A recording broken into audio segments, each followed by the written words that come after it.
2025년 4월 17일 목요일 충무이키 챔피언스리그 8강 2차전 특별편 시작하도록 하겠습니다. 안녕하세요, 서영석입니다. 네, 안녕하세요. 한예준입니다. 네, 팟캐스트의 쭉팬은 스포티파이, 팟빵, 네이버 오디오에서 즐기실 수 있습니다. 광고 문의는 하단에 이메일 또는 공식 인스타그램을 통해서 연락 주시면 되겠습니다. 충무이키는 프리미엄 블루라이 차단 안경 루크아이와 함께합니다. 또 옵타의 데이터 브랜드 모기업이자 세계 최고 축구 데이터 공급업체인 스탯스 플랫폼의 국내 공식 협력사 그라운드 빅북과도 함께합니다. 또 세계 최고의 VPN 노드 VPN과도 함께합니다. 자, 그러면 오늘은 저희가 또 챔피언스리그 8강 2차전 다 끝났기 때문에 또 이 얘기를 준비를 해봤고요. 저희가 두 경기는 자세히 다뤄드리고 지난주에 했던 것처럼 두 경기는 좀 간략하게 다뤄보도록 하겠습니다. 그래서 간략하게 다룰 두 경기부터 가려고 하는데요. 먼저 이제 도르트문트와 바르셀로나 경기입니다. 네, 결과는 이제 3대1로 도르트문트가 승리는 했지만 진출은 이제 1차전 결과 때문에 바르셀로나가 하게 됐네요. 근데 도르트문트가 생각보다 잘했어요. 굉장히 잘했죠. 네, 사실 1차전에 4대 0으로 졌기 때문에 그렇죠. 2차전을 뒤집기가 사실상 힘들었다라고 생각을 했을 텐데 자신들의 홈에서 그래도 끝까지 좀 싸워주는 모습이 좀 많이 긍정적인 모습이 아니었나라는 생각이 들거든요. 뭐 일단 도르트문트 같은 경우는 저희가 이제 스탯을 보여드리고 있는데요. 일단 굉장히 잘했습니다. 일단 XG도 3.81이나 뽑아냈고, 뭐 스코어도 이제 뭐 3대1 굉장히 잘한 스코어고, 뭐 슈팅이나 뭐 이런 부분에 있어서도 거의 바르셀로나보다 앞선 모습이 보였습니다. 뭐 일단은 저 포인트를 잠깐 보자면은 가장 컸던 변화가 바로 포메이션 변화였는데, 도르트문트는 이제 원래 백포 계속 써던 팀이었는데 이번 경기에서는 이제 3-4-3 포메이션으로 이제 전술을 변화하면서 좀 나왔습니다. 그래서 일단 이 부분이 좀 잘 적용이 됐고, 아무래도 이제 뭐 미래 뭐 다른 팀들이 바르셀로나를 상대할 때 더 뭔가 참고할 만한, 특히 이제 인테르 입장에서는 이 경기를 좀 유심히 보지 않았을까 하는 생각도 들 만큼 이제 백스리 포메이션으로 변화한 이후에 그래도 바르셀로나의 공격을 잘 차단을 해내긴 했습니다. 결과적으로는 이 코바치 감독이 오고 나서 백스리 포메이션을 안 썼던 게 아닐 거예요. 네, 아마 맞아요. 왔다 갔다 했을 텐데 이번 경기에서는 다시 백스리 카드를 꺼낸 것처럼 보였거든요. 근데 좋은 모습을 보였고, 마침 또 상대인 인테르가 백스리 되게 잘 쓰는 팀 중에 하나잖아요.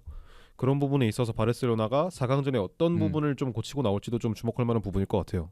그래서 이런 점이 좀 이 경기에서 가장 주목할 만한 점이었고, 뭐 일단은 이른 시간에 이제 기라시 PK 선제골이 나오면서 일단은 되게 이른 시간에 나왔기 때문에 분위기가 좀 올라왔고, 뭐 그리고 이제 공격에서 도르트문트 왼쪽 라인이 좀 살아나면서 일단 전반전 그리고 후반 초반까지는 되게 분위기가 좋았습니다. 네, 근데 뭐 후반전으로 가면서 아무래도 도르트문트도 조금 체력적인 문제가 있었던 것 같아요. 뭐 그렇죠. 리그도 이제 같이 병행을 하고 있는 입장이고, 최근에 이제 막 부상 이렇게 나오면서 좀 스쿼드 뎁스도 좀 얇아지긴 했거든요, 여기. 이 바르셀로나도 체력적인 이슈가 있긴 했지만 도르트문트가 이번 시즌 시작할 때 이 스쿼드 뎁스를 되게 얇게 가져가고 시작을 했어요.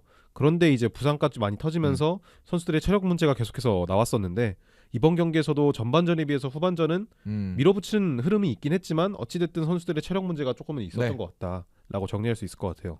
그래서 일단은 뭐 후반 초반까지는 딱 기라시 추가골까지 나오면서 진짜 좋았는데, 근데 이제 바로 벤세바이니의 자책골이 뒤이어 붙어서 나오면서 뭐 사실상 3점 차가 이제 후반전에 되면서 이제 따라가기 좀 어려운 그림이 됐습니다. 그래서 뭐 이날 뭐 스체스니가 선방도 또 많이 하고, 그다음에 도르트문트 쪽에서 찬스 미스도 좀 나오고 했는데, 뭐 결과적으로는 도르트문트가 경기는 승리했지만 매치 자체는 1차전이 4대 0이었기 때문에 너무 컸죠. 이게 좀 커가지고 어쨌든 그냥 젖잘싸 잘 따라갔다, 이렇게 좀 정리를 하면 될 것 같습니다. 그래서 이제 가장 중요한 포인트는 저희가 초반에도 말씀을 드렸지만, 과연 이 바르셀로나가 이제 백스리 시스템을 상대로 조금 흔들렸었는데 이게 과연 4강에서 어떻게 작용할 것이냐, 이걸 좀 인텔 입장에서 좀 봐야 될 것 같습니다. 근데 바르셀로나 입장에서는 지금 진 게 잘 진 걸 수도 있어요. 어떻게 보면은 이번에 진 게 예방 주사를 맞았다. 네, 2025년 들어서 첫 패배라고 그렇군요. 하더라고요. 네. 근데 바르셀로나가 어떻게 보면은 좀 기분 좋게 질 수 있는 게 이번 경기가 유일한 경기일 수도 있어요. 그렇죠. 뭐 리그도 사실 승점이 좀 빡빡하기 때문에 지면 안 되고, 뭐 챔스 당연히 지면 안 되고, 뭐 컵 대회 뭐 구강컵도 지면 안 되잖아요. 그렇죠. 지면 뭐 탈락이니까 당연히 그런 부분에 있어서 바르셀로나가 어떻게 보면은 가장 중요할 때 그래도 예방 주사 말씀해 주신 것처럼 맞은 느낌을 잘 냈으면 좋겠습니다. 그래서 일단은 굉장히 여기 앞에 팀들보다는 수월하게 어쨌든 4강행에 안착을 한 바르셀로나가 되겠습니다. 자, 다음 경기로 넘어가 보면은 인테르와 이제 바이언 경기고요. 결과는 2대2로 무승부를 거뒀지만 이제 또 여기도 1차전 결과 때문에 인터밀란이 4강에 진출을 하게 됐습니다.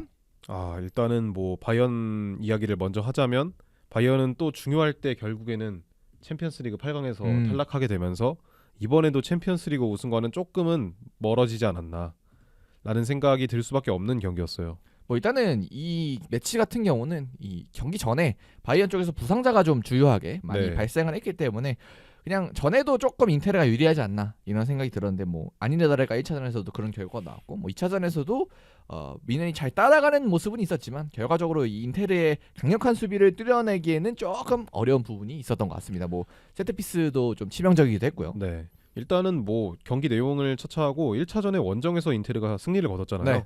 그 부분에 있어서 일단 굉장히 유리한데 바이언의 부상자가 너무 많은 상황이다 보니까 뭐 알폰소 베이비스나 노이어, 우파메카노, 이토이로키, 무시알라 이런 선수들 다 못 네. 나오니까 어쩔 수 없이 불리한 부분이 그렇죠. 있긴 했어요. 여기도 이제 후반 이제 52분에 케인의 추격골이 터지면서 희망을 또 살리긴 했지만 이제 그 뒤에 코너킥에서 연속해서 또 인테르 쪽에서 두 골을 기록을 하게 되면서 좀 뒤집기가 어려운 흐름으로 가긴 했습니다. 뭐 막판까지 이제 뭐 다이어 추격골도 나오고 밀어붙이긴 했지만 확실히 조금 이 스쿼드의 약간 힘 차이가 좀 느껴졌던 경기였던 것 같긴 해요. 그런 부분도 있고 저는 인테르가 되게 집중력이 좋은 팀 같아요. 어떻게 보면은 1차전도 하긴 밀렸긴 했었죠. 밀리기도 했고 실점 직후에 바로 득점하면서 경기를 그렇네. 뒤집었는데 이거도 보면은 거의 득점 이 시차가 거의 안 났잖아요. 그렇죠. 그렇기 때문에 인테르가 이렇게 좀 순간적으로 집중력을 발휘하면서 득점을 기록하는 데 능한 모습을 보여준다라고 정리할 수 있을 것 같아요. 그래서 일단은 뭐 스탯에 보이는 것처럼 점유율 자체는 바이에른 좀 많이 가져갔지만 사실 이 찬스는 인테르가 못지않게 많이 만들어내면서 일단은 이렇게 결과가 2대2로 나게 됐습니다. 일단 바이에른 입장에서는 뭐 다른 것보다도 그 세트피스 두 방을 막지 못한 게 좀 네. 가장 아쉽지 않나. 그렇죠. 그리고 이제 우리 입장에서 더 아쉬운 거는 그 세트피스 실점 장면에서 김민재가 좀 관여가 됐기 네. 때문에 그런 점에 있어서는 확실히 좀 아쉬운 것 같은데 근데 이건 좀 어쩔 수 없는 부분이 있는 것 같아요. 몸이 안 좋으니까. 지금 좀 많이 네. 힘든 상황이잖아요. 김민재 선수 입장으로서도. 그렇기 때문에 일단은 바이언 입장에서는 리그 우승이라도 일단 최대한 챙겨놓는 게 좋지 않을까라고 생각이 드네요. 김민재 선수가 이제 주말 리그 경기에서도 좀 중간에 빠졌고 이 경기에서도 이제 뭐 네. 옐로 카드 영향도 있었겠지만 어쨌든 중간에 좀 빠지는 모습들이 있었는데 확실히 센터백을 빼는 게 흔한 그림은 또 아니었기 그렇죠. 때문에 뭔가 뭐 당연히 이제 전술적인 것도 들어간 있겠지만 뭐 몸 상태가 좋지는 않다라고는 생각을 해야 될 것 같아요. 그 FM 하시다 보면은 그 노란 부상 떠 있는 그 상황인 것 같아요. 뭔가 상황이 아무래도 출전은 할 수 있지만 네. 뭔가 몸에는 문제가 있는. 그러고 또 카드도 받았었잖아요. 두 경기에서 그렇죠. 모두. 그러다 보니까 리스크 감수하기 싫어서라도 일단은 빼준 것 같긴 합니다.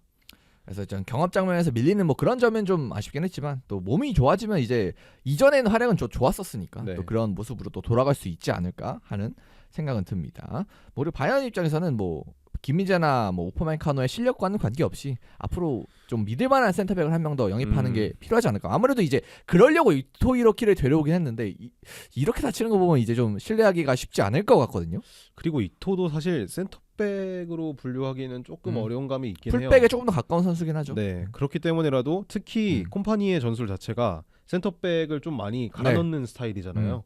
그러다 보니까 이 두 명의 센터백만으로는 리그를 돌리기에 많이 어렵다. 그리고 다이어는 확실히 이런 전술에 있어서는 확실히 안 맞는 선수다 맞아요. 보니까 뭐 이 경기에서는 이제 뭐 헛설도 막 보여주고 네. 득점까지 기록을 하긴 했습니다만 전술적인 부분에서 펑크가 나는 건 확실히 있긴 하더라고요. 그렇죠. 뭐 다이어가 잘했다 못했다를 떠나서 선수 성향 자체가 이 전술과는 맞지 않는 부분이 있다 보니까 아무래도 한 명 정도는 더 영입하는 게 다음 시즌 플랜에 있어서도 더 좋지 않을까. 네. 그리고 이제 인테르는 뭐 아까 말씀해 주셨던 것처럼 뭐 집중력이 되게 좋았고 그리고 특히 이제 세트피스 리그에서도 14골을 세트피스로만 기록을 네. 하면서 또 선두에 달리고 있는데 뭐 이번 경기에서도 세트피스로 결과를 냈으니까 아마 4강전에 가서도 이 세트피스가 좀 더 중요한 포인트로 좀 작용하지 않을까. 그리고 A3 라우타로 지금 폼이 굉장히 좋은 것 같거든요. 지난 경기에 이어서 골도 넣으면서. 그렇죠. 일단은 뭐 라우타로가 이번 시즌 자체만으로 보면은 사실 좋은 시즌을 보내고 있다라고 뭐 전체적으로 보기는 보면 그렇죠. 예. 어렵잖아요. 근데 어찌 됐든 중요한 상황에서 주장인 라우타로가 이렇게 해결해 줬다는 것 자체가 인테르 입장에서는 굉장히 좀 동기부여가 되고 긍정적인 측면이지 않을까 싶습니다. 그래서 뭐 인텔도 마찬가지로 뭐 앞에 바르셀로나도 있었지만 마찬가지로 이제 약간 트래블까지 노려볼 수 있는 네. 그런 각은 나온 상황이다 이렇게 보면 될 것 같습니다. 자 그러면 4강 이제 나머지 8강 나머지 경기들은 이 정도로 이제 간단하게 좀 살펴보고요. 광고 들으시고 그리고 저희 메인 두 경기 넘어가 보도록 하겠습니다.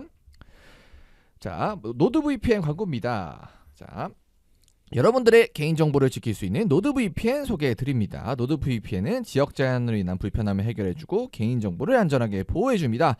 어떤 컨텐츠든 원하는 때 원하는 곳에서 즐길 수 있게 해주죠. 특히 축구 팬들에게 큰 도움을 줄 수 있는데요. 축구를 정말 사랑하는 팬들은 한국 플랫폼에서 중계되지 않는 해외 경기를 시청하고 싶을 때가 많습니다. 그럴 때 노드 VPN을 이용하면 지역 제한에 대한 불편함 없이 원하는 경기를 원하는 때 시청 가능합니다. 또 해외에 나갔을 때 한국 스트리밍 플랫폼을 이용해서 한국어 중계 언제든지 시청할 수도 있습니다. 놀랍도록 빠른 속도와 함께 믿을 수 있는 암호화 시스템을 갖추고 있는 노드 VPN과 함께 축구팬 생활 즐겨보시길 바랍니다. 30일 이내로 무료 환불로 가능하니까요. 부담 없이 즐겨보시고요. 저희 충물키와 함께 하신다면 엄청난 할인 혜택과 함께 4개월 추가 혜택까지 누릴 수가 있습니다. 그러니까 꼭 결제를 하실 생각이 드시는 분들은 저희 더보기란에 있는 영상 더보기란에 있는 링크를 꼭 타고 들어가셔서 결제를 해주시길 바랍니다. 자 여기까지 노드 VPN이었습니다. 자 그럼 본 주제로 가도록 하겠습니다. 먼저 이제 레알 마드리드와 아스날 경기부터 시작을 하죠. 네. 일단은 뭐 결론부터 말씀을 드리자면 아스날이 2대1로 승리를 거두면서 총합 스코어 5대1이라는 어떻게 보면 대승이죠. 대승을 거두면서 레알 마드리드를 제압하는 데 성공했습니다. 뭐 일단은 확실히 1차전 결과가 좀 차이가 컸기 때문에 2차전에서도 레알이 쉽지 않을 거다라는 예상을 했지만 근데 아스날이 이렇게 승리할 거다라는 그림은 사실 쉽지 않았는데 그래도 결과를 잘 만들어낸 것 같아요. 그쵸. 일단은 제가 아스날 팬 입장에서 보더라도 이번 경기가 일단 3대0으로 1차전은 승리를 거두긴 했지만 그럼에도 불구하고 좀 불안한 측면이 있었거든요. 그렇죠. 레알이니까. 네, 아무래도 상대가 레알 마드리드니까. 근데 일단은 뭐 일방적으로 레알 마드리드가 주도하는 분위기긴 했지만 그닥 실속은 없었다. 라는 느낌이 크게 드는 경기였어요.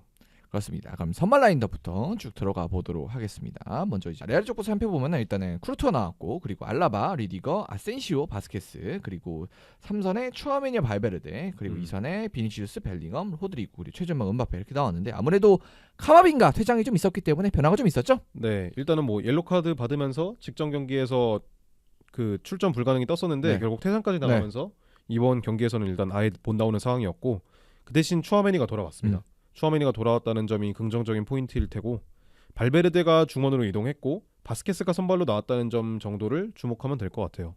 네, 반면 이제 아스날로 넘어가면요. 라야 나왔고요. 팀버, 살리바, 키비오르, 스켈리 그다음에 3선에 파티 나왔고 그 위에 웨데고르, 라이스 그리고 공격수들이 사카, 메리노, 마르티넬리 이렇게 나왔네요. 변화가 거의 없네요. 그냥 1차전과 동일한 라인업이죠.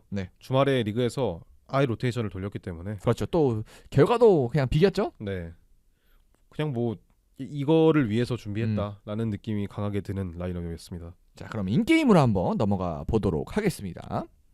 네, 일단은 뭐 인게임 리뷰에 들어가면은 레알 마드리드를 상대하는 아스날의 대응을 가장 먼저 살펴봐야 돼요. 아스날 같은 경우에는 아무래도 유리한 고지를 점하다 보니까 4-4-2 대응으로 내려앉아서 지난 경기보다는 좀 수동적인 모습을 보였어요. 그러면서 어떻게 보면은 지난 경기에서는 되게 높은 위치에서부터 레알 마드리드를 압박하면서 우리가 주도권을 가져오겠다라는 느낌이었다면 이번 경기에서는 조금은 수동적으로 압박을 가져가면서 레알 마드리드의 공격을 좀 끌어당기고 여기서 우리가 막아보겠다라는 느낌이 좀 강하게 드는 모습이었거든요. 뭐 사실 이거는 아스날이 원래 익숙하게 하던 그런 약간 전략이잖아요. 그냥 4-4-2로 하고 블럭 쌓아서 우리가 막아내겠다. 뭐 이런 그림 사실 자주 봤으니까요, 뭐 요즘에. 그래서 약간 그런 그림이었고. 네, 그래서 이제 레알 마드리드가 이거를 어떤 식으로 상대하느냐가 어떻게 보면 굉장히 중요한 부분이었는데 백포를 다 넓게 펼치고 그리고 두 명의 미드필더 이번 경기에서는 추아멘이랑 발베르데였죠. 이 두 명의 미드필더를 활용해서 그냥 기본적으로 4-2 빌드업을 가져갔어요. 근데 조금 특이한 점이라면 벨링엄이 이런 경기에서 보면은 종적으로 움직이면서 왔다 갔다 하는 경우가 많잖아요. 근데 벨링엄을 전방에 배치하면서 거의 은바페, 비니슈스, 호드리고와 같은 선상에 위치를 시키면서 사실상 4-2-4에 가깝게 위치를 전형시키는 모습을 보였습니다. 뭐 일단은 뭐 공격 숫자를 되게 늘렸다. 어쨌든 급하니까 뭐 그렇게 봐야겠죠. 근데 이게 굉장히 안 좋은 효과를 낳았는데 벨링엄이 이런 링커 역할을 해주지 못하다 보니까 흔히 말하는 중원 삭제가 돼버렸어요. 그러면서 공을 운반하거나 전개할 선수가 없다 보니까 대부분의 공격이 측면으로 네. 전개된 모습이 나왔거든요. 그렇기 때문에 이번 경기는 어떻게 보면 레알 마드리드가 이 측면에서 어떤 차이를 만들어내느냐가 굉장히 중요하게 작용할 것이다가 초반부터 좀 드러나는 모습이었어요. 그래서 이제 뭔가 계획이 있으니까 이렇게 쭉 펼쳐놓고 네. 박스 안에 선수들도 많이 넣어놓고 했을 텐데, 근데 이제 뭐 너무 이제 결과로 한 발에 넘어가는 감이 있습니다만 조금 이게 왜 저렇게 했을까라고 물음표가 좀 나오는 부분들이 전개 과제가 뭐 결과만 놓고 말하는 게 아니라 과정에서부터 좀 있었던 것 같긴 해요. 그렇죠. 일단은 그 측면 공격을 이제 좀 살펴보려고 합니다. 도판으로 그렇죠? 갈까요? 네. 자, 돌판하고 넘겨드리겠습니다. 네, 레알은 측면에서 패턴 플레이를 이용하는 게 아니라 거의 대부분 크로스를 통해서 공격을 전개하는 모습을 보였거든요. 이 전술판을 보시면 좌측에서는 비니시우스가 거의 솔로 플레이를 합니다. 네, 맞아요. 거의 2대1 드리블 하더라고요, 그냥 계속. 네. 여기 터치라인에 벌려가지고 계속 솔로 드리블을 통해서 아스날의 수비진을 흔들려 했다는 반면 우측에서는 이 바스케스가 적극적으로 올라옵니다. 원래 이쪽에 위치하다가 빌드업 상황이 되면은 높은 위치까지 네. 이렇게 올라가거나 아니면 호드리고와 자리를 바꿔서 이런 식으로 올라가거나 해서 이 호드리고에게 어떻게 보면은 이 장면보다는 이렇게 올라가는 장면들이 더 많았거든요. 네. 그러면서 호드리고에게 횡적인 자유도를 좀 부여한 거죠. 그러면서 순간적으로 이쪽으로 이렇게 좌측에 공격에 가담할 수도 있고 아니면은 그냥 이렇게 하프 스페이스를 채워줄 수도 있고 이런 식으로 진행을 했는데 이때 발베르데가 어떻게 보면은 우측면에 좀 빠져서 뒤쪽을 커버해주는 모습이 나왔어요. 맞아요. 그러면서 레알 마드리드의 공격이 진행이 됐는데 거의 대부분 크로스로 진행이 됐다라는 점을 일단은 좀 주목하면 좋을 것 같아요. 그러니까 여기서부터 약간 조금 에러가 나는 게 아무래도 뭐 레알 마드리드 지금 공격진이 뭐 비니시우스, 음바페, 벨링엄, 호드리고까지 네, 모두 다 막 헤딩에 강점이 있는 선수는 아니잖아요. 그쵸? 네, 뭐 그렇다고 몸싸움 막 경합해주고 뭐 이런 것도 아니고 사실 그러니까 물론 이제 크로스를 아예 못 받는 선수들이냐고 하면 그건 아니지만 근데 네. 사실 특정점이 아니기 때문에 조금 이런 그러니까 선수의 배치 그리고 공격을 진행하는 방식이 이 레알 마드리드 스쿼드에는 조금 맞지 않아. 물론 이제 안 돼서 너무 빡빡하다 보니까 네. 크로스가 많이 올라간 걸 수도 있겠습니다만 근데 뭐 우리가 어쨌든 축구 그냥 보이는 걸로 봐야 되니까. 그쵸. 근데 저런 그림이 좋아 보이진 않았어요 아무튼. 그쵸. 일단은 측면에서 어찌됐든 간에 패턴 플레이 자체가 많이 나오지 않았다는 부분이 굉장히 좀 아스날의 수비를 네. 공략하는 데 어려움을 겪었을 것 같은데요. 그 크로스 지표를 한번 보면 좋을 것 같아요. 네, 그럼 지표로 제가 넘겨 드리도록 하겠습니다. 일단은 저희가 크로스 지표를 이제 보여드릴 건데 뭐 당연한 얘기지만 크로스가 굉장히 많이 올라왔습니다. 네. 이렇게 크로스 지표가 나오고 있는데 총 43번의 크로스를 시도를 했거든요. 네. 근데 이 크로스를 시도한 것보다 이 아까 언급드렸던 이 공격 장면을 좀 주목해 보면 좋을 게 네. 좌측을 보면은 거의 대부분 엔드라인에서 크로스가 올라오잖아요. 그렇죠. 이게 비니시우스가 어찌됐든 돌파해서 간에 크로스. 네, 돌파해서 왼발 내지 오른발로 크로스를 올렸다는 걸 볼 수 있고 우측 같은 경우에는 엔드라인보다는 조금 더 뒤에서 네. 얼리 크로스에 가까운 형식으로 크로스가 올라왔다는 점을 볼 수 있는데 이게 앞서 언급했듯이 호드리고나 바스케스가 수비진을 당겨놓으면은 발베르데가 후방에서 네. 킥을 활용해서 높은 위치로 올려줬다라는 점이 어떻게 보면 레알 마드리드의 공격 패턴이었는데 뭐 사실 이렇게 단조로운 크로스로는 아스날의 수비진을 공략하기가 좀 어렵죠. 물론 이제 키비오르가 나오고 마갈랭스 대신 그러면서 네. 이제 공중볼에 좀 팀이 조금 떨어진 부분은 있습니다만 근데 그래도 사실 음바페 뭐 이런 선수들이니까 막아야 되는 선수들이 그쵸. 뭐 충분하죠. 그리고 일단은 뭐 후방에 위치하는 파티나 라이스 같은 경우에도 뭐 경합에 있어서 네. 크게 뒤처지는 선수가 아니다 보니까 그러니까 세컨볼도 사실 따기가 어려웠었죠. 네 그런 상황에서 어쩔 수 없이 이게 계속해서 크로스를 올리다 보니까 많이 어려운 상황이 나왔죠. 그래서 지금 뭐 성공률 자체도 뭐 16.3%뭐 그렇게 높지도 않고 네, 뭐 그리고 어쨌든 득점 자체가 많이 그러니까 이런 장면들로 하나도 나오지 않았기 때문에 일단은 한 골 기록하긴 했지만 레알 마드리드가 그거 그냥 실수 받아서 넣은 거잖아요. 그렇죠. 그래서 참 이게 이렇게 결과와 과정 모두 이제 레알 입장에서는 좀 아쉬운 그런 이제 공격 장면이 됐습니다. 일단. 네. 그래서 이제 다음 챕터로 넘어가 보면은 아무래도 이런 경기에서 레알 마드리드의 전술을 주목하기보다는 이 흐름 싸움을 조금 더 주목하면 좋을 것 같아요. 그런 부분에서 나올 수 있는 게 이번 경기에서 VAR이 좀 중요하게 작용을 했잖아요. 두 번이 이제 초반에 나왔었죠. 네, 총 2번의 온필드 리뷰가 모두 아스날에게 좀 득이 되는 쪽으로 작용을 하면서 아스날이 이득을 봤다고 볼 수 있는데 먼저 코너킥 상황에서 라우라 아센시오가 메리노를 집어당기면서 페널티킥이 선언됩니다. 이게 다시 돌려보면서 주심이 페널티킥을 선언하면서 아스날 입장에서는 어떻게 보면 초반에 득점을 기록하면은 사실상 4골 차는 끝났죠 이제 뭐. 네. 뒤집기 힘들잖아요. 네. 굉장히 유리한 흐름을 잡을 수 있는 상황이었는데 사카가 실축을 하고 맙니다. 뭐 물론 이제 여기서부터 약간 이제 아스날 입장에서 좀 쎄한 느낌이 있었는데 근데 그것과는 별개로 그 전에 뭐 저희가 뭐 물론 프리미어리그를 많이 봐서 그런 건지 모르겠지만 일단은 조금 뭔가 소프트한 골 뭔가 프리미어리그는 이런 거 안 주는데 하는 느낌은 좀 들었던 것 같아요. 그쵸. 그 잡아채는 장면이 분명 있긴 했지만 이게 엄밀히 따지면 페널티킥감이 맞긴 하지만 이 프리미어리그로만 놓고 보면은 다른 리그도 분명 이제 좀 거친 파울이 많긴 합니다. 네. 근데 프리미어리그에서 아스날이 당했던 파울을 생각을 해보면은 안 나와도 뭐 솔직히 그냥 그런가 보다 할 만한 정도의 파울이었어요.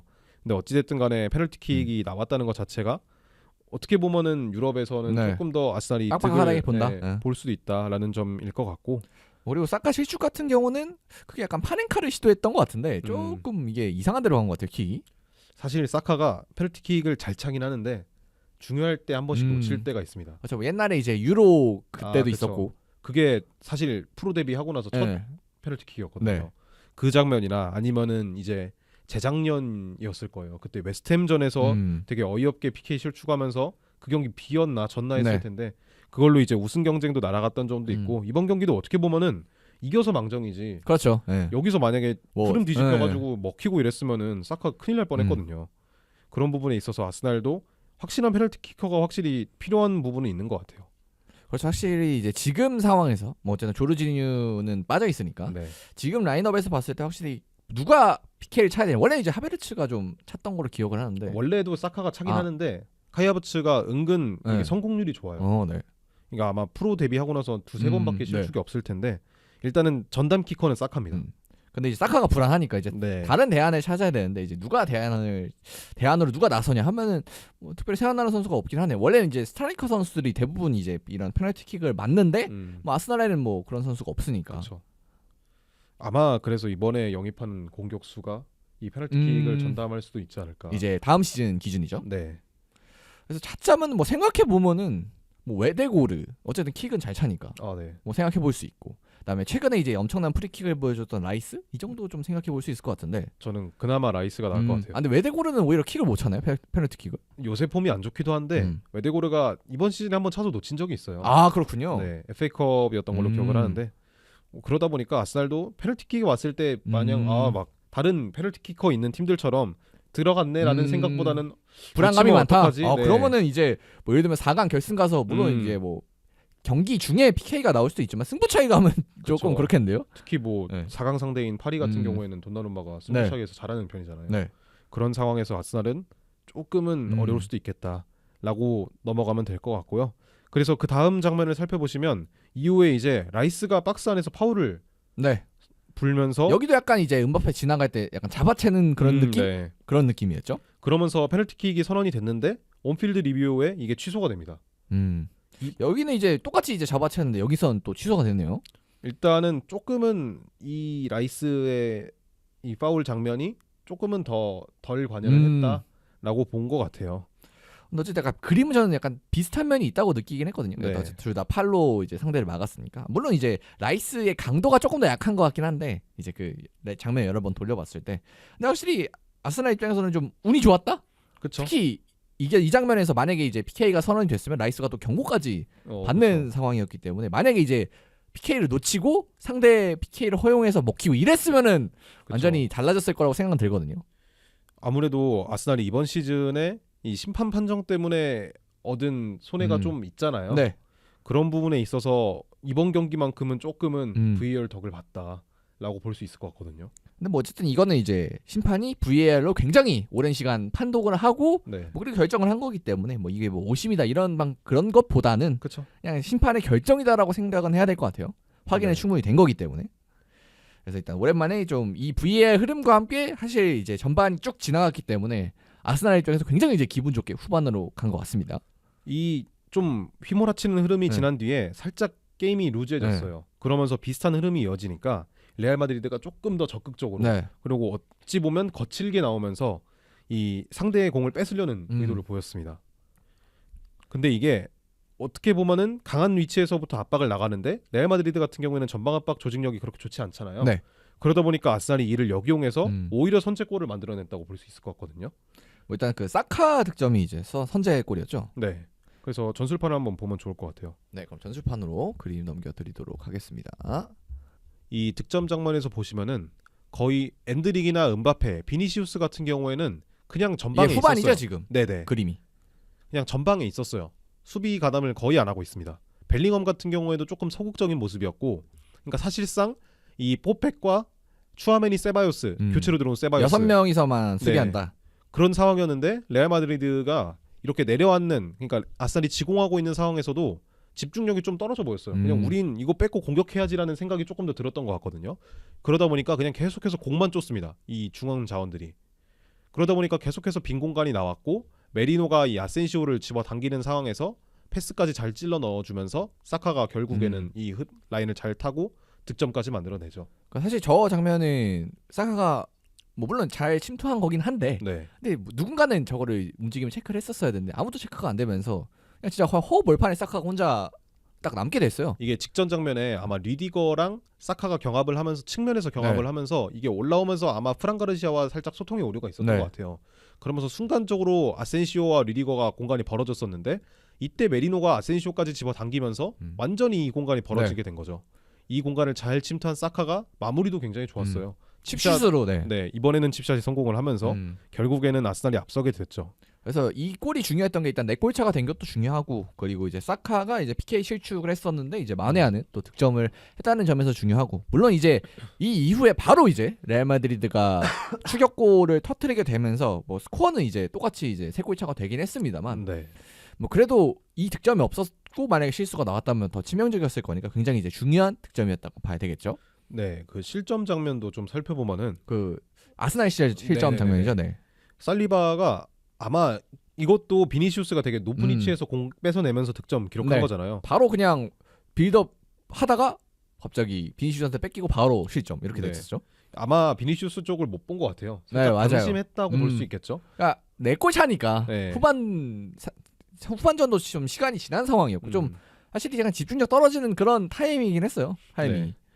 어떻게 보면은 그 득점이 나왔기 때문에 레알 마드리드 입장에서는 가능할 수도 이거 있겠는데? 되나? 네, 왜냐하면 여기는 산티아고 네. 베르나베우고 저 팀은 레알 마드리드잖아요. 그러다 보니까 누구보다도 기적을 잘 쓰는 팀이기 네. 때문에 이거 어떻게 될지 모르겠다 싶었는데 그 득점 이후에 그냥 다시 또 분위기가 죽어버립니다. 그래서 뭐 거의 그 이후에도 뭔가 레알이 의미 있는 공격을 하는 장면, 그러니까 좋은 찬스를 잡는 장면 그렇게 많이 보이진 않았던 것 같아요. 그렇죠. 그냥 계속해서 이번 시즌 이번 경기 반복했던 문제점이 계속해서 반복됐고 결국에는 아스날 수비진 뚫어내지 못하면서 그냥 이대로 끝났다. 너무 무기력하게 졌다라고 볼 수 있을 것 같아요.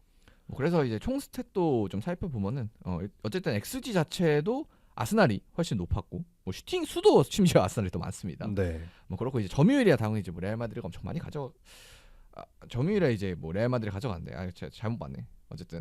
어쨌든 아스날도 찬스를 충분히 만들어냈다는 얘기고요. 그래서 레알 마드리드가 찬스를 더 많이 만들어냈고 이제 XG는 이제 아스날이 좀 더 많이 만들어냈고 이렇게 생각을 하시면 될 것 같습니다. 그래서 레알이 진짜 기대감에 그래도 차 있으면서 왔는데 어쨌든 이제 막판 실점까지 하면서 경기 자체를 이제 패배를 했기 때문에 조금 더 뭔가 패배감이 좀 짙어지지 않을까 이 경기에서. 그렇죠. 그 레알 마드리드가 아마 구단 SNS에서 그 경기 시작하기 전에 이 베르나베우의 90분은 깁니다. 이런 식으로 하면서 되게 마케팅을 했어요. 그렇죠. 그리고 그게 사실 모두가 그렇게 생각을 했었죠. 90분이 길다고. 네, 그런 것도 있고 뭐 레알 마드리드 돔구장 닫으면서 막 분위기 조성하겠다 이런 식으로 뭔가 준비를 많이 했던 것 같은데 그거에 비해서 선수들의 경기력 자체는 그닥 올라오지 않은 모습이 나왔죠. 그래서 저는 이 경기 결과로 인해서 아무래도 이 안첼로티 감독의 입지가 조금 더 좁아지지 않을까. 이전까지는 이제 뭐 챔피언스리그 우승도 하고 이러면서 진짜 막 보이지 않는 무언가로 이제 계속해서 통해 왔던 안첼로티인데 아무래도 이번 경기에서 저희가 아까 크로스 부분에 대한 아쉬움을 설명을 드렸다시피 뭔가 좀 디테일적인 부분에서 확실히 좀 최근 트렌디한 감독들보다는 좀 떨어지는 느낌이 확실히 있었거든요. 그렇죠. 이렇게 조직적인 팀을 상대로는 이런 어떻게 보면 단순히 주먹구구식의 이 라인업이나 전술은 잘 통하지 않을 거다라고 정리할 수 있을 것 같아요. 자, 그러면 이제 후토크로 넘어가서 아스날 쪽 얘기부터 한번 시작을 해보겠습니다. 네, 뭐 아스날 얘기를 해보자면 일단은 수비 조직력 자체가 굉장히 단단했다라는 점을 칭찬해주고 싶어요. 특히 키비오르가 저는 키비오르가 안 나왔으면 좋겠다라고 생각이 들 정도로 좀 음. 리스크 있는 선택이라고 생각을 했거든요. 근데 아무래도 이제 마갈량이스가 앞으로도 다 계속 못 나오잖아요. 네. 아마 시즌 아웃일 가능성이 굉장히 높은 상황에서 남은 센터백을 누구로 해야 되냐. 뭐 팀버를 센터백으로 세우는 그렇죠. 이야기도 있었고 화이트나 아니면은 이제 키비오르였는데 키비오르가 아무래도 나왔을 때 이번 시즌뿐만 아니라 계속해서 이 경합 과정에 있어서 좀 실수를 많이 저질렀었어요. 그러다 보니까 높은 위치에서부터 압박을 가져가는 아스날 특성상 어쩔 수 없이 키비오르의 이 기용은 리스크가 있다라고 생각을 했기 때문에 키비오르의 이 기용을 조금은 회의적으로 봤던 거였는데 이번 경기에서만큼은 이번 180분만큼은 굉장히 뛰어난 모습 보여줬다라고 생각이 듭니다. 왜냐 키비오르가 이제 1차전에 이어서 이번 경기에서도 뭐 특별히 빵꾸 나는 모습도 없고 오히려 네. 1차전에서는 진짜 은바페를 잘 틀어막는 모습도 나오기도 하면서 확실히 뭐 이 선수도 초반에 왔을 때 좀 많이 아쉬움이 있긴 했지만 그래도 지금 이제 약간 예상치 못한 기회를 받았을 때 잘해주고 있는 것 같아요. 그렇죠. 원래 사실 초반에 나왔을 때는 자기 포지션 아닐 때가 더 많았어요. 풀백으로 나오기도 했었죠. 네, 주 포지션 자체는 이 왼쪽 센터백이거든요. 근데 뭐 우측 센터백으로 나오거나 아니면은 뭐 좌측 인버티드 풀백으로 나오거나 이랬었는데 자기 자리에서 어쨌든 기회를 받은 상황에서 좀 좋은 모습 보여준다는 것 자체가 아마 이번 시즌 끝나면 키비오르가 나갈 가능성이 좀 높아 보이긴 했거든요. 네. 근데 이런 활약 보여준다면 남겨도 되지 않을까라는 생각이 들긴 합니다. 그래서 이제 아까 저희가 말씀드렸다시피 앞으로도 계속 이제 마갈량이스가 못 나올 예정이기 때문에 4강전에 있어서도 좀 키비오르가 중요한 또 포인트가 되지 않을까 그쵸. 하는 생각이 듭니다. 또 추가로 뭐 라이스 같은 경우에는 1, 2차전 모두 맨 오브 더 매치 선정이 되면서 확실히 2차전에서도 라이스예요? 네. 오. 확실히 좀 좋은 모습 보여줬다라고 생각이 들고 스켈리랑 팀버 얘기도 저는 좀 해주고 싶어요. 어떻게 보면은 레알 마드리드의 이 양쪽 윙포워드 호드리고랑 비니시우스를 상대로 확실히 뭐 그 흔히 말하는 털렸다라는 장면이 없었잖아요. 네. 그렇기 때문에 확실히 이 두 선수가 좋은 모습 보여줬다라는 점을 좀 강조하고 싶습니다. 그렇습니다. 뭐 그리고 아스날 입장에서는 이제 약간 역사적인 기록인 게 16년 만에 챔피언스리그 4강에 안착을 하게 됐습니다. 네. 그리고 아르테타 체제로는 4년 만에 유럽 대항전 4강 진출이거든요. 4강전에 유로파리그에서 4강 진출 경험이 있어요. 근데 그때는 에메리의 비아레알한테 4강전에서 탈락을 하면서 아쉽게 탈락을 하게 됐는데 공교롭게도 이번에 4강 상대는 에메리의 빌라를 이긴 파리 생제르맹입니다. 그래서 이제 4강 대진이 아스날 대 파리 생제르맹 이렇게 일단 첫 번째 대진은 이제 딱 이렇게 되게 됐었죠. 그래서 일단은 아스날 얘기 이렇게 해봤고 레알 마드리드 입장에서는 뭐 아무래도 아까 이어서 얘기해 보자면 조금 변화는 확실히 필요한 것 같아요. 좀 더 선수도 채워질 필요가 있는 것 같고. 그렇죠. 뭐 사실 레알 마드리드는 할 말이 없습니다. 그냥 진짜 이 선수진 가지고 이런 식의 경기력은 팬들 입장에서는 실망할 수밖에 없죠. 그렇죠. 뭐 그리고 음바페 이제 개인으로 가면은 이제 파리를 떠나서 챔피언스리그 우승을 하기 위해 레알 마드리드로 왔는데 이제 떠난 파리는 4강에 가고 갔는데. 본인 팀인 레알 마드리드는 8강에서 떨어지고 이러다 보니까 좀 개인적인 데미지도 있지 않을까. 이러면서 이제 음바페의 발롱도르도 거의 이제 물 건너가는 분위기 이렇게 가고 있습니다. 차라리 아스날 이기고 올라와서 파리랑 붙었으면 조금 재밌는 그림이 됐을 수도 있는데 음바페 입장에서는 좀 많이 아쉽게 됐죠. 그래서 레알도 좀 무기력하게 이번 경기를 좀 내주게 됐습니다. 자 그러면 레알과 아스날 경기도 이렇게 정리를 해보고요. 다음 이제 빌라와 파리 경기로 한번 가도록 하겠습니다. 자 일단은 뭐 이 경기 같은 경우는 1차전에서 또 파리가 좀 앞선 채로 끝났기 때문에 특히 이제 두 골 차기 때문에 빌라 입장에서도 홈이지만 좀 쉽지 않을 거란 예측이 있었는데 생각보다 너무 잘했어요 빌라가. 일단은 파리 생제르맹이 추가 시간에 득점을 기록을 했잖아요. 1차전에서. 네. 그렇기 때문에 확실히 좀 두 골 차의 리드는 크다라고 생각을 했는데 빌라파크에서 빌라가 좀 많이 강하잖아요. 그 부분을 확실히 보여준 게 아닐까 싶습니다. 그래서 이제 선발 라인업부터 이제 쭉 살펴보면요. 일단 빌라 같은 경우는 마르티네즈, 디뉴, 그다음에 토레스, 콘사, 캐시 나왔고 미드필더진에 맥긴, 오나나, 카마라, 로저스 그리고 틸레망스 그다음에 최전방에 레시포드 이렇게 나오게 됐습니다. 뭐 일단은 라인업 자체는 1차전이랑 뭐 변화는 없었고요. 근데 이제 좀 스탠스의 차이만 있었던 빌라가 되겠습니다. 뭐 하나 변화를 보자면 뭐 제이컵 램지 대신에 뭐 오나나가 나왔다라는 정도를 주목하면 될 것 같아요. 그리고 반대편이 이제 파리로 넘어가면요. 돈나룸마, 하키미, 마르키뉴스, 파초, 그다음에 멘데스 그리고 이선에 네베스, 비티냐, 루이즈, 그다음에 최전방에 흐비차, 덴벨레, 바르콜라 이렇게 나왔습니다. 그래서 여기도 두 자리 변화가 있었는데 바르콜라가 뒤에 대신 나왔고 그리고 네. 마르키니오스가 징계에서 복귀를 했기 때문에 이렇게 나왔습니다. 아무래도 바르콜라를 쓴 거는 바르콜라가 이 두에 비해서는 속도 면에서 아 맞아, 달리기는 훨씬 빠르죠. 네, 우위가 있잖아요. 그러다 보니까 아마 빌라가 높은 위치에서부터 압박을 가져올 걸 예상하고 이 바르콜라 카드를 뒷공간을 좀 꺼내지 파겠다? 않을까. 네. 그래서 그리고 또 포인트가 이제 주말에 아스톤빌라 같은 경우는 리그 경기 사우스햄튼전 치렀는데 네. 파리 같은 경우는 좀 휴식을 취하면서 체력적으로 좀 파리가 또 우세한 상황에서 경기가 이제 들어가게 됐습니다. 그렇죠. 자, 그래서 인게임으로 넘어가 보면요, 일단은 경기 시작 전에 좀 재밌는 게 있었는데 이 비라파크에서 원래 챔피언스리그니까 이 챔피언스리그 부금이 나와야 되는데 그 노래가 나와야 되는데 유로파를 갑자기 틀더라고요. 왜 그런지 모르겠는데. 아마 실수. 네, 실수지 않을까. 근데 네. 빌라가 유로파를 간 적이 있나? 아스톤 빌라. 네, 빌라가 저는 바로 이제 지난 시즌에 또 유로파를 안 갔던 걸로 기억을 하거든요. 네. 그래서 갑자기 갈 리가 없는데 왜 나오지 해야 드는데 뭐 굳이 이제 약간 우스갯소리를 생각을 해보자면 유로파의 제왕이 또 ML이기 때문에 뭔가 부두술적인 면도 있었나 뭐 이런 생각 들고요. 이게 사실 이 경기에서 이 사운드를 네. 트는 게 유로파 리그를 갔었으면은 뭔가 실수했겠다. 작년 파일을 꺼냈나 보다라고 생각을 할 텐데 그런 것도 아니잖아요.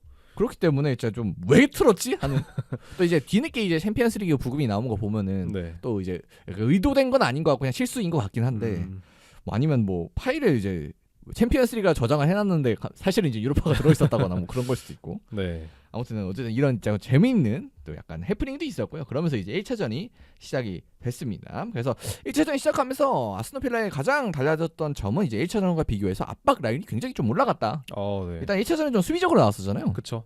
아무래도 좀 이 언더독 입장이다 보니까 빌라 입장에서는 선수비 후역습을 노렸을 텐데 이번 경기 같은 경우에는 어쨌든 득점이 필요한 상황이니까 빌라 입장에서도 리스크를 감수하더라도 높은 위치에서부터 전방 압박을 가져가는 것 같아요. 그래서 수치를 저희가 지금 보여드리고 있는데 이 PPDA 수치 면에서도 확실히 1차전과 2차전에 굉장히 큰 차이가 있어. 거의 네. 2배 정도 숫자를 좀 줄였습니다. PPDA는 어쨌든 낮을수록 또 좋은 거잖아요. 그렇죠.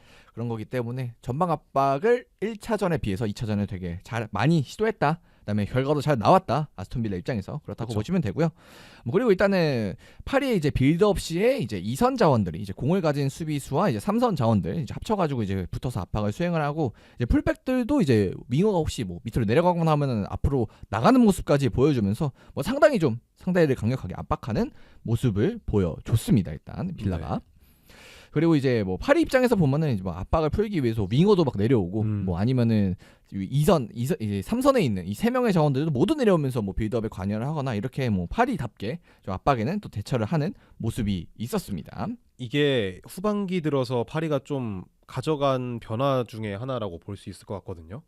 어떻게 보면은 전반기에는 덴벨레가 아닌 다른 선수들이 최전방에 서면서 조금 로테이션 움직임이 조금은 적었다면 후반기 되면서 덴벨레가 이렇게 전방에 나오면서 덴벨레도 이렇게 내려오면서 이 로테이션 움직임을 가져가다 보니까 상대 입장에서는 이렇게 계속해서 대형을 바꿔가면은 특히 빌라같이 높은 위치에서 압박을 걸며 맨투맨처럼 압박을 가져가면은 한 번쯤은 놓칠 수밖에 없어요. 뭐 그리고 실제로 이제 뒤에 얘기지만 놓치는 상황들이 나오게 됐고요. 그래서 이 경기 같은 경우는 저희 에버리지 포지션 지금 보여드리고 있는데 파리 같은 경우는 굉장히 뭐 이 바르콜라 같은 경우에 왼쪽 측면에 넓게 펼쳐져서 있지만 이 두 명의 공격수는 진짜 중앙에 그냥 모여 있거든요. 에버리지 포지션이. 그러니까 어디든 돌아다니는 그런 느낌으로 뭔가 프리롤적인 움직임을 두 명이서 모두 가져가 줬습니다. 흐비체랑 덴벨레랑 이렇게 있고 그리고 빌라 쪽에서 보면은 공격적인 포인트에서는 이 4-2-3-1 일단 포메이션으로 나왔는데 이 양쪽 윙어 선수들이 상당히 이제 좁혀서 경기를 진행을 하고 그리고 오히려 풀백들이 좀 올라오면서 경기를 이제 풀어가게 됐습니다. 이 흐비차의 이 위치는 아마 좌측 우측을 다 띄어서 이렇게 중앙으로 있을 가능성이 높은데 후반에는 또 위치가 좀 변경이 됐었죠. 흐비차가. 네, 아마 파리를 주목할 거는 이 중앙의 3명. 이 3명이 거의 모여 있잖아요. 네. 이 선수들이 그냥 계속해서 위치를 바꿉니다. 하키미도 누노 멘데스도 그냥 이 선수들과 계속해서 위치를 바꿔요. 맞아요. 풀백들도 되게 뭐 어쩔 때는 이제 안으로 들어오고 실제로 뭐 득점 장면에서도 멘데스 안에 들어와서 득점했잖아요. 네, 뭐 빌드업 할 때 저 파비앙 루이스가 센터백 자리로 내려가거나 맞아요. 누노 멘데스가 막 메잘라 자리로 올라가거나 그러니까 누가 딱히 정해져 있진 않았던 것 같아요. 뭐 예를 들어 센터백으로 내려가는 사람, 네. 뭐 중앙에서 뭐 받아주는 이렇게 나눠져 있진 않고 뭔가 유기적으로. 그렇죠. 뭐 분명 이제 그날 나름대로는 기준이 있겠지만 어쨌든 밖에서 봤을 때 뭔가 그런 약속을 찾기 쉽지 않았던 것 같아요. 어떨 때 누가 내려간다 뭐 이런 걸. 딱 기본적인 그 3-2-5 대형만 딱 구성해놓고 그 대형을 지키는 선에서 계속해서 위치를 바꿔가다 보니까 아스톤 빌라가 높은 위치에서 전방 압박을 가져갈 때 조금은 혼선이 있었다라고 정리할 수 있을 것 같아요. 그래서 이제 그런 장면들 속에서 이제 전반 10분에 바르콜라 쪽 측면이 붕괴가 됐고 네. 그리고 그 이후에 선제골이 좀 하키미 이쪽에서 나오게 됐습니다. 그래서 이 선제골이 나오면서 이제 빌라 입장에서는 좀 이제 벌써부터 힘들어지는 거죠. 10분인데. 사실 득실점을 허용한 것 자체가 어떻게 보면은 빌라 입장에서는 치명타죠. 그래서 이 골로 인해서 좀 3골 차로 벌어지게 되면서 좀 어려웠고 빌라 입장에서도 공격을 그 뒤에도 계속 시도하는 모습들이 나오긴 했지만 네. 확실히 3골 차라는 게 좀 멀어 보이긴 했습니다. 그리고 이제 거기다가 또 파리가 이제 뭐 아까 말씀드렸던 3위 형태 유지하고 유기적인 움직임도 가져가고 뭐 이러면서 쭉쭉 압박을 풀어 나오는 모습들이 네. 전반 이제 후반으로 가서 점점 더 많이 나오긴 했거든요. 그리고 이제 결국 34분에 추가골까지 터지게 되면서 2대0. 그러면서 이제 진짜 그렇죠. 힘들어. 이건 끝났죠 거의. 사실상 끝났다 네. 봤죠. 이게 이러면 4골 차잖아요. 그렇죠. 그래서 진짜 빌라 입장에서 이건 거의 재앙에 가까운 네. 그런 장면이 벌어지게 되면서 아무래도 빌라가 전방 압박이라는 첫 번째 키워드를 준비해 봤지만 파리가 굉장히 잘 풀어냈다. 네. 그러면서 전반은 확실히 뭐 나중에 이제 모건노즈인가 맞나? 틸레망스죠. 네. 틸레망스 추격골이 나오긴 했지만 그런 걸 다 감안해도 전반은 확실히 파리 생제르맹의 플랜 A가 훨씬 좋았다라고는 이제 평가를 할 수가 있을 것 같아요. 이게 조금 다른 얘기긴 하지만 챔피언스리그 4강에 올라간 팀 중에 인테르가 또 이런 로테이션 움직임을 잘 가져가요. 네네. 막 차라놀루가 센터백 자리로 내려와서 이 막 바스토니가 높은 위치로 올라가기도 하고 이런 식으로 많이 이 시모네 인자기가 준비를 해왔는데 파리 생제르맹 같은 경우에도 이 정해지지 않은 위치에서의 로테이션 움직임, 이 로테이션 움직임이 아스톤 빌라의 수비를 완전히 뚫어냈다라고 볼 수 있을 것 같아요. 그래서 이렇게 점수차가 좀 많이 난 상황에서 이제 후반으로 가게 되는데 그래서 3골 차이를 극복하기 위해서 후반전에는 이제 에메리 감독이 전술적 변화를 시도를 합니다. 그래서 아예 그냥 압박 강도를 굉장히 많이 올립니다. 그래서 네. 뭐 풀백이고 뭐 아예 미드필더도 다 올려가지고 압박을 수행을 하고 그래서 거의 전반에 비해서 후반에 굉장히 공을 뺏는 장면도 많이 나오고 그런 이제 강한 에너지 레벨로 후반 초반에 좀 이제 변화를 만들어냈는데요. 실제로 이제 스탯적으로 보더라도 이제 전반과 후반 아스톤 빌라의 압박 강도 차이가 굉장히 좀 크게 발생을 합니다. 그래서 이제 PPDA 수치로 보면은 이제 전반전이 17 그리고 후반전이 이제 10 정도 됐었기 때문에 굉장히 또 많이 좀 숫자를 줄이면서 압박 강도를 올렸다고 또 평가를 할 수가 있겠죠. 그렇죠. 그러면서 이 득점이 나왔다는 것 자체가 굉장히 중요할 것 같아요. 그래서 그 득점이 되게 빠르게 나왔는데 이 맥긴의 중거리 득점이 좀 빠른 후반 초반에 나오게 되면서 빌라 입장에서는 좀 굉장히 이제 분위기를 타고 이제 갈 수 있는 그런 상황이 됐습니다. 네. 뭐 그리고 이제 그 이후에 이제 콘사의 또 추가 추격골까지 굉장히 또 57분 굉장히 좋은 시간에 나오게 되면서 진짜 이거는 한 골 차면 이제 또 모르는 그렇죠. 할 만하죠. 네, 한 골이면 또 이제 연장에 가고 그러면 이제 또 빌라파크이기 때문에 그런 면에 있어서 좀 분위기를 올려왔고 그리고 이 동점을 만드는 상황에서 이 또 레시포드가 측면을 되게 붕괴했던 그런 장면도 인상적이었습니다. 그래서 일단은 뭐 빌라가 계속해서 에너지 레벨을 올리면서 이렇게 저희가 지금 보여드리고 있는 수치같이 압박을 되게 잘 수행한 건 좋았는데 근데 아무래도 저희가 서두에 말씀을 드렸다시피 빌라는 주말 리그 경기를 치르고 왔기 때문에 가면 갈수록 이 압박의 강도가 조금씩 네. 떨어지는 모습은 확실히 보였어요. 어쩔 수 없죠, 사실. 아스톤 빌라는 뭐 주말에 리그를 치르고 왔기 때문에 체력적으로 살짝 파리보다는 열세일 수밖에 없고 뭐 교체 카드를 많이 사용하긴 했습니다만 그럼에도 불구하고 조금은 후반전 11명을 모두 바꿀 수는 없으니까요. 네, 후반전 가면서 살짝 지친 모습이 보이긴 했죠. 그래서 결국 에너지 레벨이 좀 떨어지게 되면서 교체를 또 시행을 하게 됐는데 에메리 감독이 66분에 맥긴, 오나나를 빼고 램지, 아센시오 투입하고 이제 그러면서 이제 텔레망스를 3선으로 내리고 이제 아센시오를 2선으로 투입하는 전술 변화를 가져갔는데 딱 이 이후에 아센시오가 거의 바로 1대2 득점 찬스를 잡으면서 전술 변화에 성공이 있었는데 그걸 또 놓쳤기 때문에 아센시오가 그런 면에 있어서 좀 아쉽나 싶고 그리고 이제 나중에는 뭐 콘사가 세트피스 상황에서 놓치고 막판에 이제 마트센이 이제 뭔가 이 발리슛 그런 거에 있어서도 이제 수비 맞고 뭐 이런 진짜 빌라 입장에서 너무 안타까운 장면들이 나오면서 이제 결과는 3대2 그러니까 이제 한 점을 극복하지 못하고 빌라가 이제 패배를 하게 됐었죠. 특히 아센시오의 그 1대1에 가까웠던 상황이 굉장히 아쉬울 것 같은데 공교롭게도 또 아센시오가 파리에서 임대를 그러네요. 그러니까 신기한 게 이제 아무래도 그 저희가 8강 이제 프리뷰할 때도 말씀드렸지만 임대를 왔음에도 뭔가 출전 제한 뭐 이런 게 없더라고요. 아무래도 다른 네. 리그다 보니까 그런 제한을 거는 네. 것 자체가 좀 어려울 수 있는데 아센시오가 나와서 만약에 득점까지 기록을 했다면 그러면 진짜 약간의 네, 진짜 부메랑 네. 맞는 거잖아요. 그런 면에 있어서 좀 그런 스토리도 만들어 줄 수 있었는데 뭐 친정팀 사랑인지 어쩐지 어쨌든 1대1 찬스 놓치게 되면서 아쉬웠고 뭐 콘사도 이제 득점 기록하긴 했지만 그 두 번째 그 세트피스 딱 그 너무 아, 그렇죠. 예. 거기서 돌려만 놨으면 바로 득점인데 그것도 아쉬웠고 그다음에 막판에 뭐 마트센 바리슛 잘 때렸는데 뭐 막힌 것도 아쉽고 그래서 빌라 입장에서는 진짜 잘했는데 진짜 아쉽다라는 얘기밖에 좀 할 수 없는 그런 경기 결과가 나오게 됐습니다. 자 그래서 저희가 스탯을 지금 보여드릴 건데 뭐 세부 스탯적으로 보더라도 빌라 입장에서 되게 좋은 경기 나왔습니다. 일단 뭐 XG도 빌라가 앞섰고 특히 이제 후반전에 굉장히 많은 찬스를 만들어냈음에도 불구하고 이렇게 패배를 했다는 점에서 빌라 입장에서는 좀 아쉽지 않나.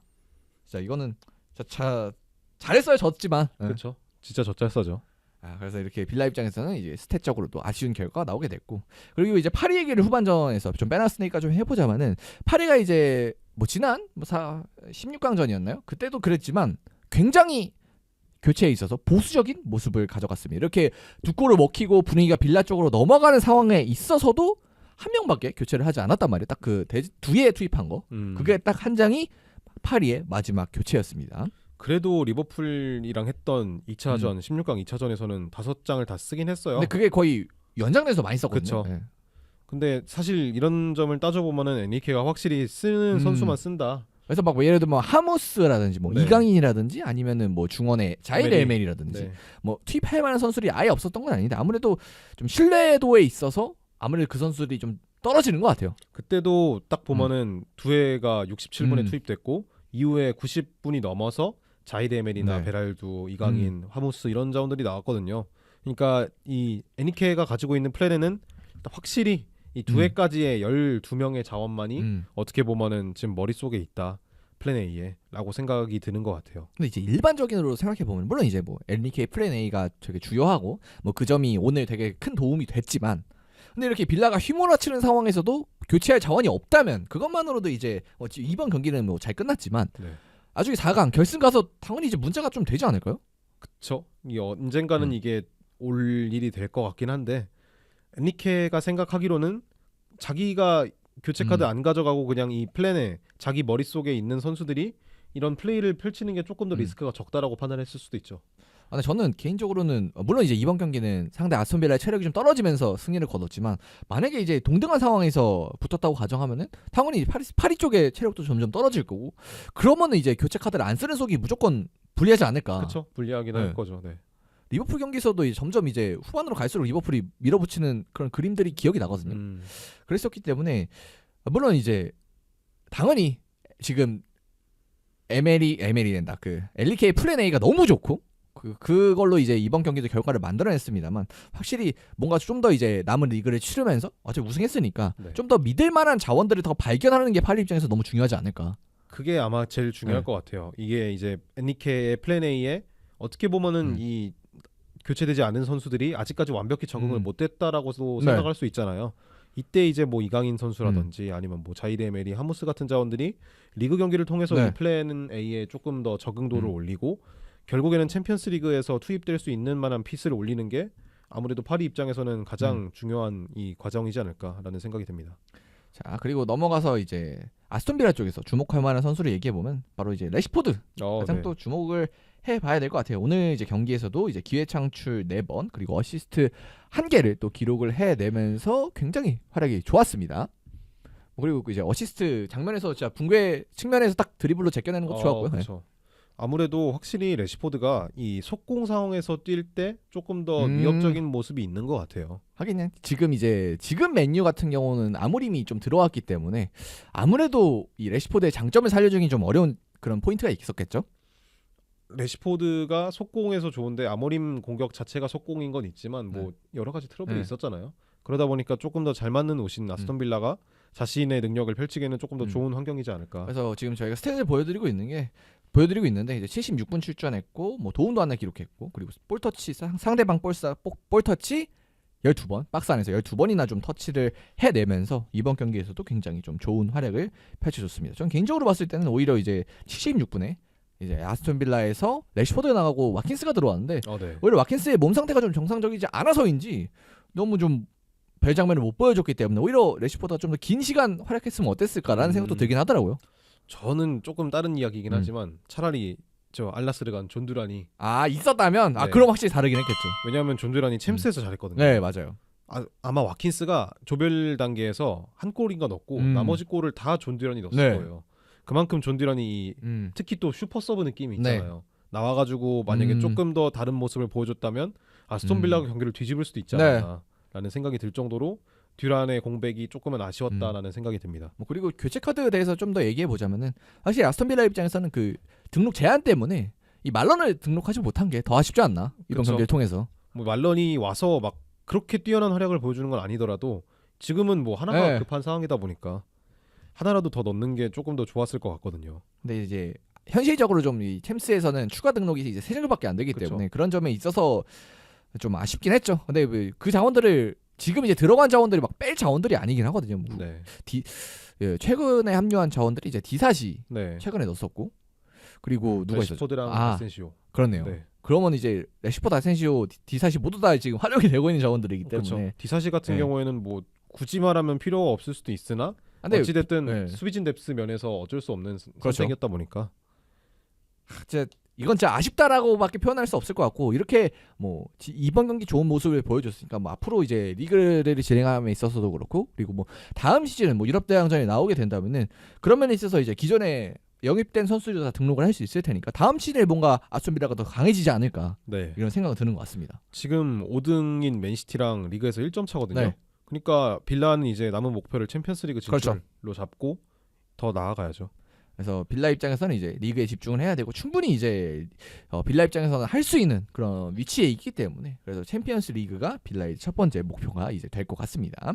뭐 우리 파리 입장에서는 저희가 아까 말씀드렸던 대로 뭐 리그는 이제 끝났으니까 뭐 리그 과정에서 이렇게 지금 이제 아쉬웠던 그 교체 자원에 대한 그런 변수들을 좀 줄여나가는 네. 그런 거에 있어서 좀 상수가 될 자원들을 발견하는 게 좀 중요하지 않을까 싶습니다. 여기는 뭐 플레이 너무 좋잖아요. 그렇죠. 자, 그래서 이번 경기도 이렇게 정리를 해봤고요. 경기는 이제 다 정리가 됐고 마지막으로 저희 물러가기 전에 챔피언스리그 이제 4강 대진이 나왔기 때문에 그 대진부터 한번 살펴보면서 이야기를 나눠보도록 하겠습니다. 먼저 이제 아스날은 파리 생제르맹과 4강 대진이 완성이 됐어요.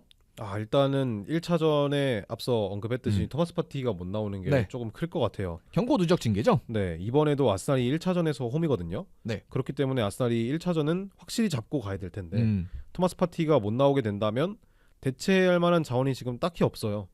조르지뉴가 아마 나올 수도 있고 아니면은 네. 라이스를 6번으로 내리고 메리노를 8번으로 내린 다음에 트로사르를 최전방에 활용하는 그런 방법도 있을 텐데 어쨌든 이 파티가 못 나온다는 것 자체가 아스날의 플랜에서는 조금 굉장히 변수 중에 하나지 않을까.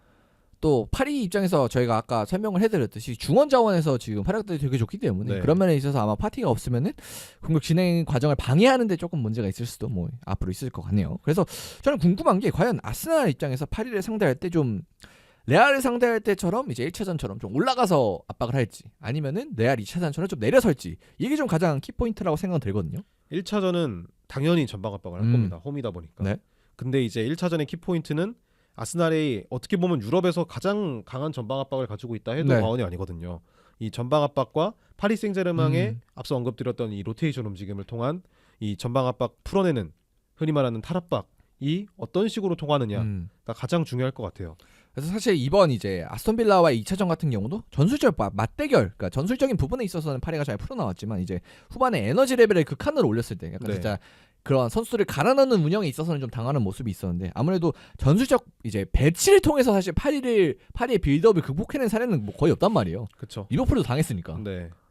근데 아스날은 좀 사실 전방 압박에 있어서는 네. 그 앞선 팀들과는 좀 궤를 달리하는 네. 부분이 있거든요. 그래서 빌드업의 최강과 전방 압박의 최강이 만났다. 그래서 그렇게 이런 봐도 포인트로 잡아도 되겠네요. 되겠죠. 네. 그래서 그 부분이 어떻게 좀 풀어 나올지가 8강의 입장에선 좀 4강 이제 경기를 치르는 그렇죠. 입장에서 굉장히 중요할 것 같고 그리고 뭐 4강으로 가니까 아무래도 이 에이스 선수들의 활약이 어떨지 뭐 파리에서는 뭐 덴벨레랑 흡입차가 있을 것 같고 아스날에서는 이 사카가 어느 정도를 보여줄지. 그쵸. 어찌 됐든 누노 멘데스가 살라도 막았었잖아요. 그 이후로 쭉 음. 살라가 하락세인데 사카라면 누노 멘데스를 뚫어낼 수 있을지도 주목할 만한 부분일 것 같고, 특히 이제 또 아스날 같은 입장에서도 바르콜라나 두에, 크바라 같은 선수들을 네. 이 스켈리랑 팀버가 막아낼 수 있느냐도 좀 중요한 부분일 것 같아요. 그래서 진짜 가지각색의 좀 포인트가 있는 4강전이나 굉장히 4강전 재밌을 것 같고, 첫 경기가 이제 4월 30일 이제 수요일 날 아스날 홈에서 펼쳐지게 됩니다. 자, 이제 반대편 사이드로 넘어가면은 바르셀로나와 인테르의 경기고, 바르셀로나가 1차전 홈이네요. 네. 여기도 되게 비슷할 거예요. 인테르가 1차전이다 보니까 바르셀로나가 강하게 전방 압박을 들어갈 거고, 그 특유의 오프사이드 트랩을 활용해서 말이죠. 인테르 같은 경우에는 앞서 언급했듯이 이 파리 생제르맹의 로테이션 움직임을 어떻게 보면 먼저 보여준 팀이 인테르예요. 네. 되게 변칙적인 움직임 가져가면서 상대 압박 잘 풀어내는데 능한 모습이거든요.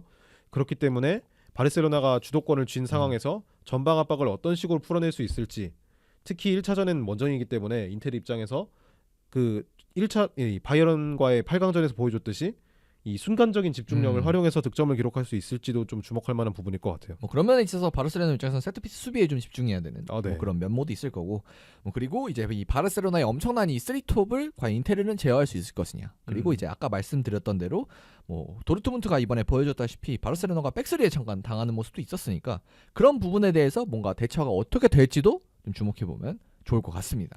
또 뭐 발데의 부상이 언제 돌아올지, 그렇네요. 그것도. 그리고 뭐 인테르 같은 경우에도 둠프리스가 언제 돌아올지가 좀 굉장히 중요한 부분 중에 하나일 것 같아요.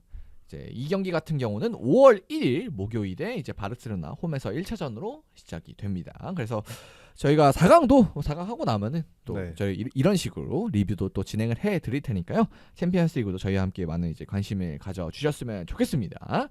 자, 그러면 8강 여기까지 쭉 살펴봤고요. 저희는 전에 예측 한번 하나요? 뭐 한번 해볼까요?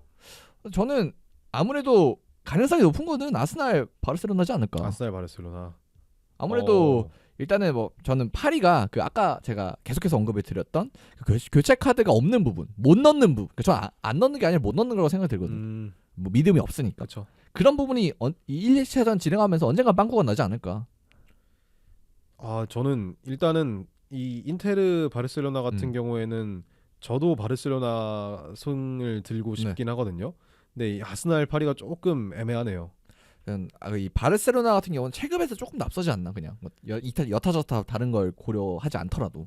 일단은 1차전이 홈인 게 저는 좀 큰 것 같아요. 여기서 확실히 좀 분위기 잡고 가면 바르셀로나가 이번 챔피언스리그처럼 조금 쉽게 풀어나갈 수 있지 않을까. 도르트문트 경기도 사실 1차전에 완전히 박살이 내놨으니까 이게 된 거 아니에요? 네.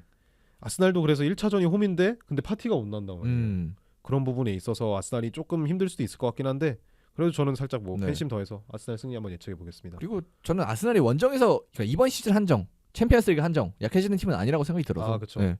그렇기 때문에 좀 더 아스날의 가능성 조금이라도 높지 않을까. 물론 이제 아까 말씀드렸던 전술적 맞대결 포인트에서 아스날이 패배한다면은 뭐 어쩔 수 없겠죠, 그건. 근데 아스날이 리그가 아마 이때 되면 꽤 끝나겠죠. 그냥 던질 거예요. 사실 이번 했던 것처럼. 뭐 아스날은 이제 뭐 우승은 끝났고, 네. 챔피언스리그만 진출하면 되잖아요. 챔피언스리그가 근데 사실상 뭐 거의 확정적이라고 보이는 상황이기 때문에 남은 경기들에서 조금 승점 쌓아놔서 확정 거의 시켜놓고 챔피언스리그에 집중하는 게 어떻게 보면 굉장히 중요한 과제이지 않을까 싶습니다. 뭐 그런 면에 있어서 이 바르샤랑 인테르 같은 경우는 이 각 리그의 상황이 어떻게 돌아가느냐가 또 변수가 될 수 있겠네요. 여기는 또 경쟁하고 있잖아요. 네. 그런 면에서 보면은 이 파리 아스날은 리그 부담이 적고 바르셀로나 인테르 같은 경우에는 여전히 부담을 안고 있는 상황에서 경기를 치러야 되네요. 그렇습니다. 자, 그런 포인트도 있을 것 같고, 저희는 또 이번엔 여기서 물러가고 다음 주 리뷰로 돌아오고, 또 챔피언스리그 4강 하면은 또 그때도 또 리뷰로 한번 돌아와 보도록 하겠습니다. 그럼 저희는 또 다음 주 월요일에 다시 또 찾아뵙도록 하겠습니다. 자, 그럼 시청해주신 분들 모두 감사드리고요. 다음 주 월요일에 찾아뵙도록 하겠습니다. 감사합니다. 감사합니다.